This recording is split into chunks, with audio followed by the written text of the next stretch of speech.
A paz do Senhor, mais uma vez, querido corpo docente.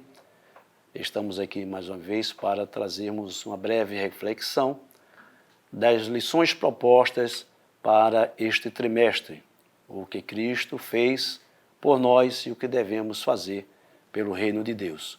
Hoje estaremos aqui sendo contemplados com a lição de número 6. Ele tem poder sobre as doenças. Cristo, ele tem poder sobre as enfermidades. A nossa leitura bíblica em classe está em Mateus, capítulo 9, dos versículos 18 ao versículo 30. Temos como objetivos principais dentro dessa lição explicar a origem das enfermidades, em que momento elas surgiram, saber que temos um Deus que cuida de nossa saúde e que tudo preparou para o nosso bem-estar físico. E pontuar que Jesus tem poder para salvar e restaurar a saúde das pessoas. Não apenas para restaurar a saúde, mas para salvar a alma. Então, nós temos dentro dessa aula alguns pontos que serão tratados.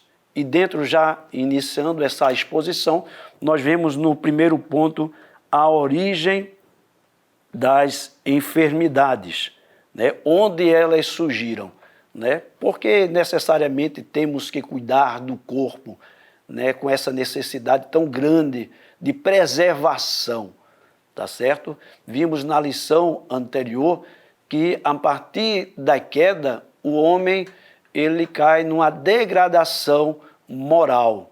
Ele entra numa degradação moral e a partir disso vem a sua degenerescência, a morte física, né? A saúde vai ser atingida, o homem vai envelhecer, este homem vai morrer, esse homem vai ter os seus dias contados por causa de uma atitude, né? De uma perversão, né? Do mandamento do Senhor, que era para não comer do fruto da árvore que estava no meio do jardim. Então, a partir daquela desobediência, nós vemos aí o homem saindo do Éden, mas o homem carregando sobre si toda uma malignidade, né? Porque o mal veio como sugestão, mas aí agora o homem ele entra no pecado, ele entra na transgressão, e essa transgressão vai passar para toda a raça humana.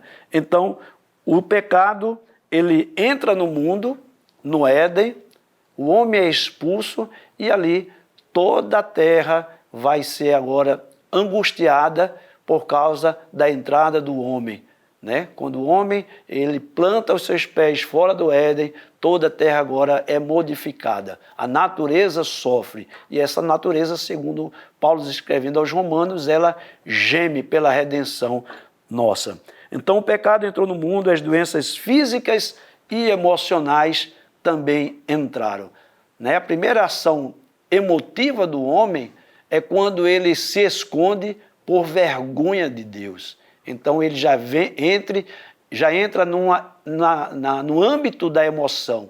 Então ele já vê que há um adoecimento na sua alma a partir desta transgressão. Apesar de que o Criador dotou o primeiro casal e também nos dota com livre-arbítrio, né? A gente pode tomar como inferência a questão de Caim, né? Quando Deus, antes de Caim cometer aquele crime, né, contra o seu irmão, o Senhor vai e diz: Caim, o pecado jaz à porta, mas cabe a ti dominá-lo. Então nós temos o arbítrio, né? Nós somos árbitros de muitas das nossas vontades e assim nós devemos olhar para as nossas escolhas, né? O que é que as nossas escolhas vão determinar sobre a nossa vida? Onde é que vamos ser encaminhados a partir das nossas escolhas? Então, tanto no âmbito físico quanto no âmbito espiritual, nós vamos ter grandes problemas se não observarmos as escolhas pela qual estamos caminhando. Então, quando princípios são quebrados, vêm as doenças. O princípio da moralidade, o princípio da falta de exercício espiritual diário, vai fazer com que muitos dos padrões sejam atingidos negativamente e assim nós venhamos a adoecer. Então o pecado, com o pecado vieram a morte, o sofrimento e as moléstias também. O homem que foi dotado de um governo sobre a terra, de um cultivo sobre o solo, ele agora está enfermo na sua saúde física, mental e emocional. Então, depois da queda, nós vemos aqui o homem dentro dessa degenerescência, né, desfalecendo e vindo a morrer. Mas aí a gente tem uma esperança. Isaías 53, ele vai dizer que Cristo, ele veio para nos dar saúde em relação às nossas dores e enfermidades, ele vai levar sobre si para que tenhamos cura. E essas dores e enfermidades, ela atinge a nossa condição física e humana dentro da nossa espiritualidade. O homem, sabemos, é espírito, ele é corpo e ele é alma. Então, ele não está apenas centrado na sua conjunção corpórea, mas ele também tem uma alma, ele é cheio de emoções, e essas emoções podem determinar, né, o seu futuro, o seu dia a dia. E Cristo veio nos libertar dessas dores e enfermidades na alma que ocasiona ou atinge o próprio espírito. O segundo ponto, um Deus que cuida da nossa saúde. Nós vemos lá em Êxodo, né, no capítulo 15, né, no episódio das águas amargas de Mara, né, quando o povo está sedento e o povo vai beber água e encontra aquelas águas amargas logo após a saída do Egito. Então, Deus vai e se apresenta diante de Moisés quando o povo reclama, e Deus vai dizer: eu sou o Senhor que te sara. Ou seja, Deus está providenciando a cura para aquelas águas, para que o povo sedento possa saciar a sua sede, mas ele também está deixando um caminho para dizer: eu sou aquele que sara das tuas murmurações, eu sou aquele que sara das tuas rebeldias, eu sou aquele que te sara das tuas ansiedades, né? Deus sarou. E logo depois daquele momento, Deus vai, leva ali as outras águas, a outras fontes de águas, né, onde eles vão estar acampados e não vai ter mais essa necessidade daquele primeiro momento onde vieram a murmurar. Então, o cuidado com a saúde física sempre foi e sempre será de responsabilidade humana. Aqui não há espaço para transferências. A nossa responsabilidade de cuidar do corpo. A Bíblia diz, Paulo falando em 1 Coríntios, capítulo 3, verso 16, como também no capítulo 6, versos 19 e 20, nos diz que nós somos templo do Espírito Santo. E quanto templo do Espírito Santo, apesar de que o contexto fala da conservação para a imoralidade, nós também temos que preservar o nosso corpo físico, a qual o Espírito Santo faz morada em nós, né? Alguns problemas de saúde têm a ver com vícios, né? Tem a ver com os excessos, tem a ver com determinados alimentos, né?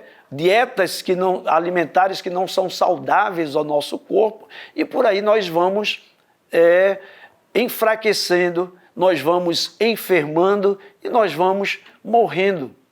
Quantas vezes, não vou citar aqui os processos dessa condição alimentar, mas quantas vezes nós trocamos, né, um alimento essencial para a nossa manutenção de vida, né, como é a água, por outros alimentos que, apesar de serem líquidos, eles trazem um mal à nossa saúde. Pense bem quantas vezes nós deixamos de comer determinados alimentos para que nós tenhamos um condicionamento físico saudável e colhemos outros tipos de mandamento. No capítulo 11, o Senhor de Levítico, o Senhor ele vai dar uma diretriz alimentar, né, uma dieta alimentar para o povo que estava ali no deserto. Eram restrições alimentares, não porque Deus não quisesse que o povo se alimentasse, muito pelo contrário.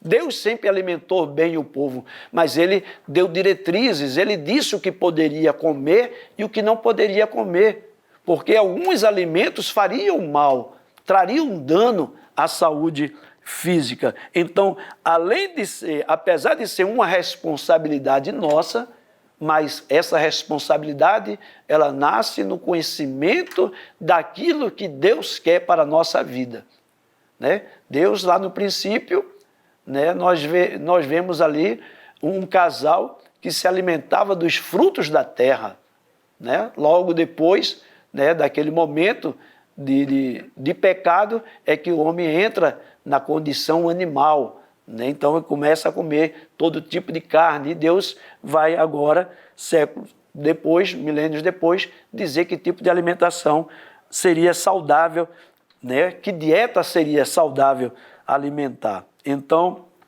a preocupação de Deus era com a saúde, e sempre foi com a saúde de seu povo. Então, em meio às muitas crises, Jesus vem e restaura o mundo para uma nova esperança, trazendo saúde, porque Jesus ele veio pregando para os pobres, né?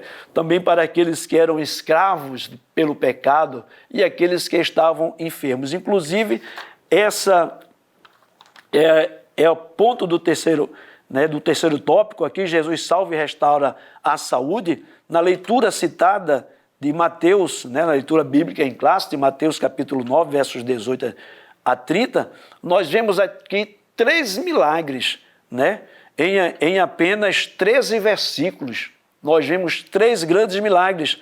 Um chefe, né, que chega diante de Jesus o adorando, porque a filha acabara de falecer, e ele crê que Jesus restaurará a vida daquela menina, mas no percurso da caminhada de Jesus até a casa daquele homem, eis que surge uma mulher que tinha um fluxo de sangue há 12 anos e tinha gastado muito, todas as suas economias. As pessoas naquela época, se não fossem abastadas financeiramente, não tinha esse acesso a muitos tipos de cura. E essa mulher, diante dessa enfermidade, ela padeceu por longos 12 anos, mas um dia, ela, certamente ouvindo falar de Jesus, ela vai ter com Jesus. E pela fé, ela diz, se eu tão somente tocar em suas vestes, ficarei curada deste meu mal. Né? Então tem todo aquele episódio, todo aquele diálogo, mas o fato é, aquela mulher foi liberta através da fé. Jesus é aquele que tem poder para curar. Aquele homem tinha fé para que Jesus ressuscitasse a sua filha. Esta mulher tinha fé para ser curada daquele mal. E os últimos 2, né, os 2 cegos no versículos mais adiante, no versículo 27, vai dizer que 2 cegos seguiam a Jesus, né? Entre o episódio da filha daquele homem, quando ele chega cheio de fé diante do Senhor, surge aquela mulher, em seguida, a filha daquele rapaz era ressurreta, né? Ela traz ela de volta, Jesus traz ela de volta, e agora tem 2 cegos que chegam diante de Jesus, também com fé para serem curados. E eles diziam, clamando, Jesus, filho de Davi, tem compaixão de nós. Então tem compaixão de nós, filho de Davi, versículo 27. E quando Jesus chega à casa, os cegos se aproximam dele, né? E Jesus faz uma pergunta, vocês creem que podem ser livres deste mal? Né? Jesus, eles ficam ali com a única resposta possível, sim, cremos. Então Jesus vai dizer, sejam-vos feitos conforme a fé. Então, não apenas para o homem, mas como aquela mulher do fluxo de sangue e estes 2 cegos, o caminho para a cura foi unicamente a fé.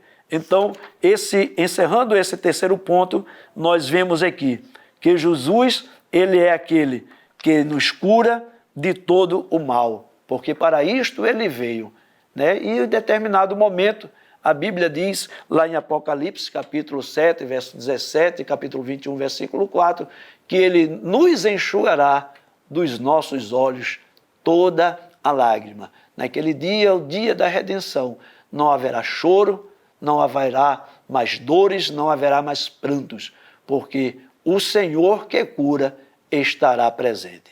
Amém? Que Deus em Cristo possa satisfazer e bem esta vossa aula, que você, a partir deste episódio, nesse vídeo que você ora passa a assistir, você possa ir lá curtir, deixar o seu comentário, né, para que possa crescer aqueles que também estarão envolvidos em outros comentários, possam compartilhar para seus amigos, botar nos seus grupos, nas suas redes sociais, e também, se você não foi inscrito, vá lá, inscreva-se no canal, que Deus em Cristo vos abençoe.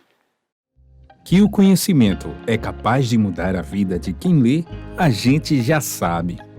E que livro você pode comprar em qualquer livraria. Mas nós transformamos 100% do nosso lucro em mudança de vidas, através da ação social, evangelismo e missões. Ao adquirir qualquer um de nossos produtos, seja presencial ou à distância, você está investindo em alguém. Na próxima vez que você for comprar livros ou artigos evangélicos, não vá em qualquer lugar. Vá na Livraria Arca Missionária. Uma nova história começa quando você compra aqui. Agora você pode fazer a sua contribuição através do Pix, uma operação rápida, segura e sem custos. Abra o aplicativo do seu banco, clique na opção Pix e em seguida vá na opção Transferência. Depois é só digitar nossa chave Pix, que pode ser o nosso CNPJ, 11 120 490 0001 86. Nosso e-mail contribua@eadalp.org.br ou nosso celular 81 98883 2755. Verifique se a contribuição é para a Igreja Evangélica Assembleia de Deus em Abreu Lima, Pernambuco. Confirme a transferência e depois siga o procedimento do seu banco. Anote nossas chaves Pix para não esquecer. CNPJ 11 120 490 0001 86. E-mail contribua@iadalp.org.br. Celular 81 98883 2755. Você está contribuindo para o crescimento da obra de Deus.